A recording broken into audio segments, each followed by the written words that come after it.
Life is harsh when you're 38 and trying to get into an IPL side. Saurav Ganguly learnt it the hard way. Brian Lara's got the writing on the wall.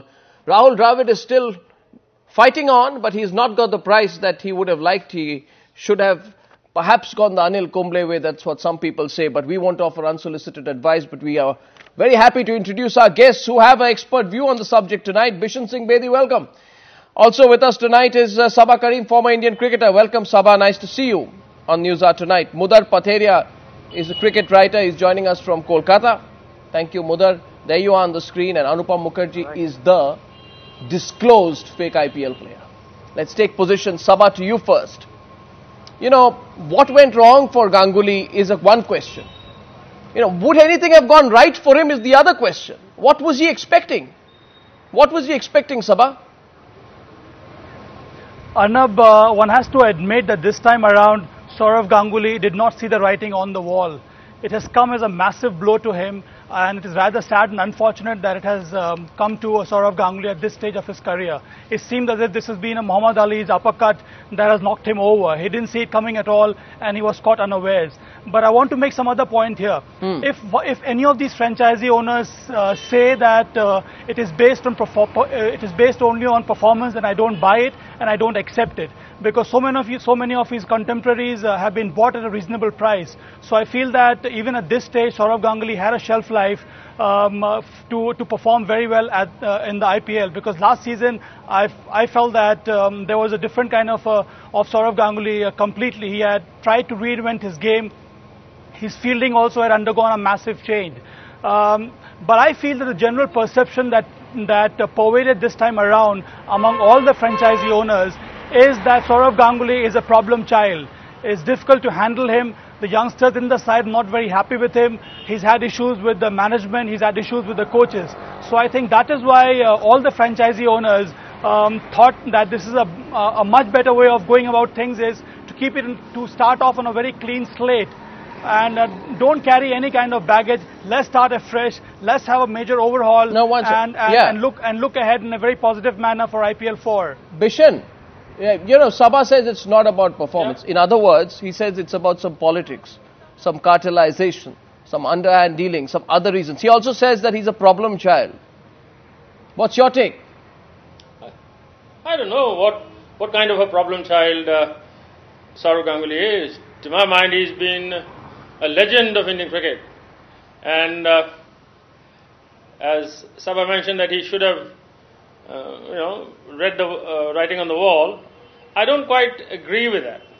Because when Saurav Ganguly made himself available for the auction, I thought the Kolkata, those riders, they owed it to him that they should have been a little more considerate. All right, perhaps they didn't want to consider him at all as far as their own team was concerned. But then they should have told him point blank, look, this is the situation. Like it happened with Anil Kumble in Bangalore. And Anil was very quick to say, all right, I'm not getting into IPL anymore. I'm not playing IPL. But I'll be associated in some form or the other. And that is how Vijay Mallya made better use of him. I'm sure in this case too, the team management of Kolkata could have done a much better, much suave handling of Saurav Ganguly, which wasn't there at all to my mind. Mudar, would you have paid $400,000 for Saurav Ganguly, hoping he'll play on till he's 41? Or is it something sentimental reason why you're backing him tonight? Well, the only thing is that the world is getting younger and Saurav is getting older, so perhaps there's not much of a case for him to hang around anymore. But I'll say this, that Saurav is one of the most inspirational captains that India has had. And if you look back on history, would an Imran Khan in Pakistan, if he were in a team, I think Imran would have been just presence value. Even if it were not performance value, it would have been phenomenal presence value. And I'm saying that, even if Saurav would not be what use is presence, Mudar? Would he have been... What do you do with presence? What are you going to do with presence? You lift up. well, you lift up the entire team with your presence. I mean, if a Frank Worrell were there within West Indies in the late 60s, would have lifted the team by just his presence. But it's a very sad commentary that a man who's lifted Indian cricket and given it his present personality is not even considered to be a part of the KKR team. And I think this is the irony. This is the cruelest cut of all. I mean, why, Sabha, is he suffering this humiliation? This is humiliating now for Saurav Ganguly. It is, Arnav, and I do agree with you. I feel that it is deeply embarrassing for Saurav Ganguly to have reached this stage. That is why I said that the general perception is that it is difficult to handle Saurav Ganguly. That is why, in the end, I'll make a point. I need to rush for my other program. Is that it has less to do with ability and more to do with Saurav Ganguly's perceived attitude problem. That is why it has come to a stage where none of the franchisee owners were interested in him. If you look at the scenario, Arnab, there are 5 sides who went for a major overhaul, a complete overhaul. Even then, none of these sides went for Saurav Ganguly. Another point I want to make here is it is the franchisee owner's side, but in the end, it is the coach's prerogative to make the side run, to make the side win. And I get this feeling that most of these coaches were not interested in having Saurav Ganguly. That's another reason why we don't find Saurav Ganguly in IPL 4 this season. No, so it's personality driven. Yes, Mr. Bedi. Yes, Mr. Bedi. It's all personality driven. I would like to mention here. Yep. I'd like to mention here that IPL is all about business. No, not one franchisee is there for cricket reasons. Well, if they were for cricketing reason, somebody would have considered the utility of Saurav Ganguly. I can't believe that Saurav Ganguly has nothing to offer. Mr. Bedi, you don't hire someone because you respect him. You can't hire someone because you respect him. You hire someone if he's going to win the game for you. Yeah, well, I think, 2020, what is the guarantee Gautam Gambhir is going to win a game for you? By buying him for 11 crores, I personally feel the Delhi lad is going to be under enormous pressure, which is something Saurav Ganguly would have never experienced.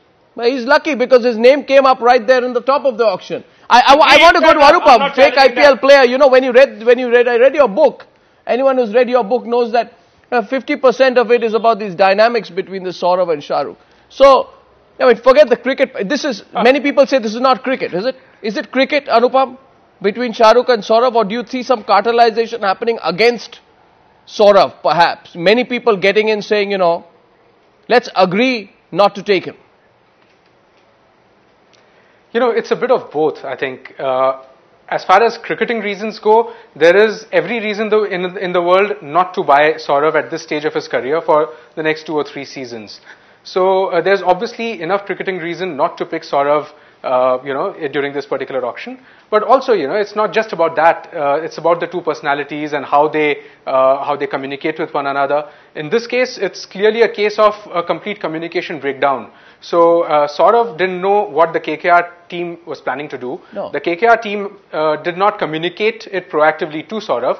I don't believe that Shahrukh wasn't aware that Ganguly won't be picked. But all this talk of I'm going to make an offer and all that is, I think, just mismanaging the whole situation. So there is cricketing reason not to pick Saurav, and there are the other off the field equations that are involved as well. Yeah, I don't know.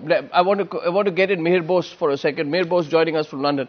I don't know what you mean by what Vijay Mallya means by a young team. Because let me take the index. You're looking for youth. Vijay Mallya says, I'm looking for youth. 7 out of the 15 players at his auction, Zahir Khan, 32-year-old, Tilakaratne Dilshan, 34, Daniel Vittori, 31, Charles Langwell, 36, Johan van der Vaart, 32, Dirk Kans, 34, Mohammad Kaif, all above 30. So I don't know what this youth is an excuse, isn't it, Mihir? It's something else. They're not really getting into encouraging youth. That's a face saver. Well, IPL is a wonderful circus. It's also largely a young man's game. But I think the tragedy here about Saurav Ganguly is that, I really feel this very deeply because this has been an exceptional cricketer. I saw his debut at Lord's in 96 and how he lit up the game and so on. But I don't think Saurav has worked out when you leave the stage. There's a moment in a great cricketer's career. Bishan Singh Bedi, a very great cricketer. As Jim Laker said, heaven was Lindwall at one end and Bishan Singh Bedi at the other. I don't know whether I'll get to heaven to see Bishan Singh Bedi bowl, but in earth I did see him bowl. But Bishan Singh Bedi knew when to leave the stage. Saurav Ganguly, unfortunately, and this shows us, did not know when to leave the stage completely. That he should still be wanting to play at IPL, I find extraordinary. Surely he's made enough money, he could buy half of Calcutta. It doesn't need IPL. It's a circus, it's a young man's game, and to a certain extent it's a glamour game. The reason Gautam Gambhir has gone for this money is because he's in the limelight. Saurav Ganguly is not in that sort of limelight. He has been in the limelight, and I think the real tragedy here is for this man who's done so much